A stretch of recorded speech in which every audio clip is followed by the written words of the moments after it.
News has been released that Joy Taylor of Fox Sports 1 has been fired, relieved from her duties over there at the network. And I'm looking at this article posted just 3 hours ago on USA Today. Joy Taylor out at Fox Sports amid lineup shakeup per report. Let's read this article. Joy Taylor is out at Fox Sports, and so is her show Speak, along with two other programs in the FS1 weekday lineup. Breakfast Ball and The Facility are also on the chopping block, according to The Athletic, with Taylor's dramatic few months at the network culminating in her exit. The 38-year-old was named in one of two lawsuits against former Fox Sports programming executive Charlie Dixon, who was fired from the network in April. In the suit that named Taylor, Noshin Faraji, a makeup artist, accused Dixon of sexual assault and alleged that Taylor told Faraji to get over it. Taylor denied the allegations, but she did spend 2 weeks off air in late February to early March. Her contract with Fox was set to expire sometime this summer. Front Office Sports reported in May she co-hosted Speak with Paul Pierce and Keyshawn Johnson. So there were two other shows that was canceled on top of Joy Taylor's show. All three shows were created under Dixon, and The Athletic reported low ratings as a reason for the cancellations. Is a possibility,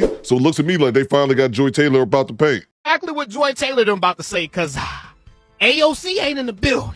This ain't Attack on Cowboys today. This is AO Shiesty. Y'all smell that? That's unemployment. Vienna sausages, beans and weenies, Dollar Tree brand products. OnlyFans. I smell that on the horizon too. I'm sorry, man. The thing we about to talk about today has been a source of much frustration for Cowboys fans. And we didn't get not one, not two, but three birds knocked out the park with one damn vaccine route.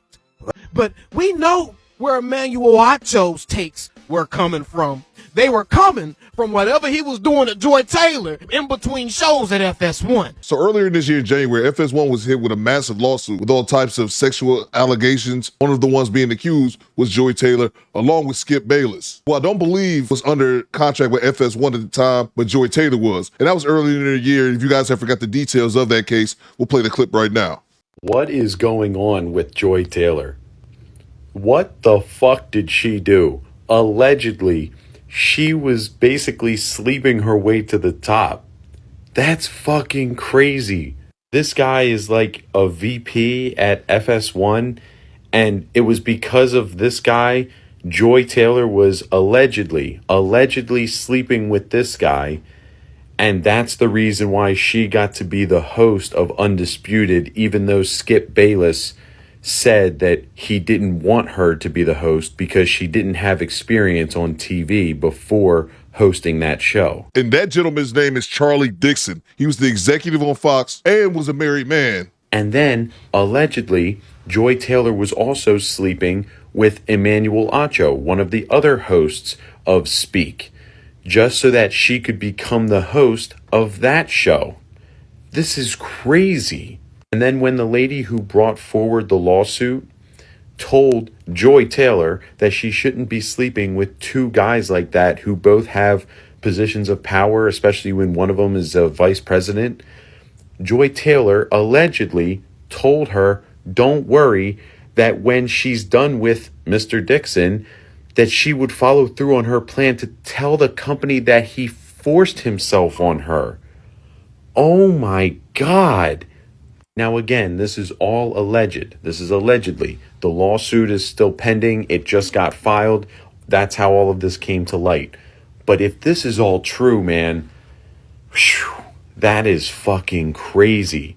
And the crazy thing about this whole story to me is that I always see her on social media on like her X or Instagram or TikTok where she's talking about women's rights and, you know, minority rights and how they have to work harder to get to their positions that they're in, this, that, and the third.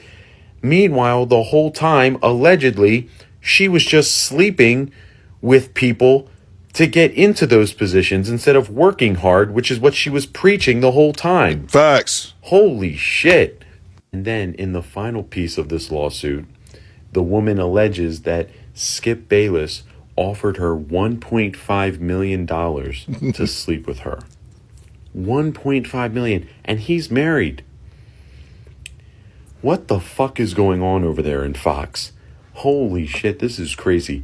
I gotta keep up with this because this story's getting crazier and crazier as more shit comes out. And to add on another layer to that, Joy Taylor, when she originally moved to California from Miami, she was actually married. She was married to this guy right here. I believe he was a retired baseball player. So she was married at one point. He went to California to visit her, found out that she was sleeping with this guy on the screen, Charlie Dixon, the executive, and that's why she ended up getting a divorce. And to the makeup artist who alleged that Skip Bayless offered her $1.5 million to get some pussy. He was telling Joy Taylor, like my man stated, Joy was sleeping with Charlie Dixon, the executive, also sleeping with Emmanuel Acho, and the makeup artist said, you probably shouldn't be sleeping with both those guys at the same time. That's definitely going to cause some conflict. And as he stated, she said once she was done with the executive, who was a married man as well, that she was going to say that he assaulted her and that the relationship was not consensual. That's the biggest beef that I have, regardless of if you want to sleep your way up to the top, which is obviously unethical. For you to be willing to do that, sleep with a married man, and I'm obviously not saying it's right that that married man is sleeping with her, but to be so willing to have someone that you know receiving the sexual assault case, just so you can kind of get him discarded and out of your way, is just one of the worst things you can do to someone.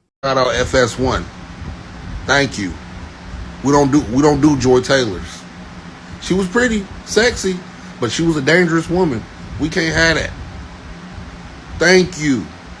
And I want to say what she was about to do was a slap to the face to all women that actually work hard and do what they do. Because now they got to work harder. She don't deserve a platform. That's why she running around mad and bitter now. This is mean, light-skinned girl energy at school. Boy, I've dealt with a lot of them growing up. But anyway, ESPN, time to get on board. Let's get Molly Quirm annoying ass out the door. Please let her be next. Please.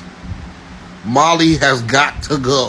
One more thing, Fox Sports 1, thank you for getting rid of Emmanuel Acho's know-it-all ass. He got on my nerves. And he made a good point there, because Joy Taylor was talking all this trash previously about women not needing to sleep around in sports to get those jobs. But in reality, it turned out that wasn't the case. The next time a woman's up for a job, I don't want to hear about the experience that she needs to have it. Because I already know she's excellent if she's getting the interview in the first place. So all you are loud and tweeting and celebrating this whole thing and celebrating the fact that you don't need certain kind of accomplishments or resume to get a job, keep that same energy, please. Okay, watching that is pretty hilarious because the level of hypocrisy coming out of Joy Taylor's mouth is on another level. She kept pounding on these messages during her 2-minute rant, talking about how Jeff Saturday getting the Colts job with no coaching history or resume was pretty outrageous. Because allegedly from that lawsuit, it says that she did the same thing, that she leveled up and jumped ahead of a lot of other people, qualified people over her to get that job as a moderator. And it doesn't look good because it's saying that she was, allegedly hooking up with Charlie Dixon to get that job. The worst part is that she just comes off as a hypocrite. But that does make it harder for women who are trying to move up in sports the legitimate way. And last thing I'll leave it off is this. This is the Too Personal Show.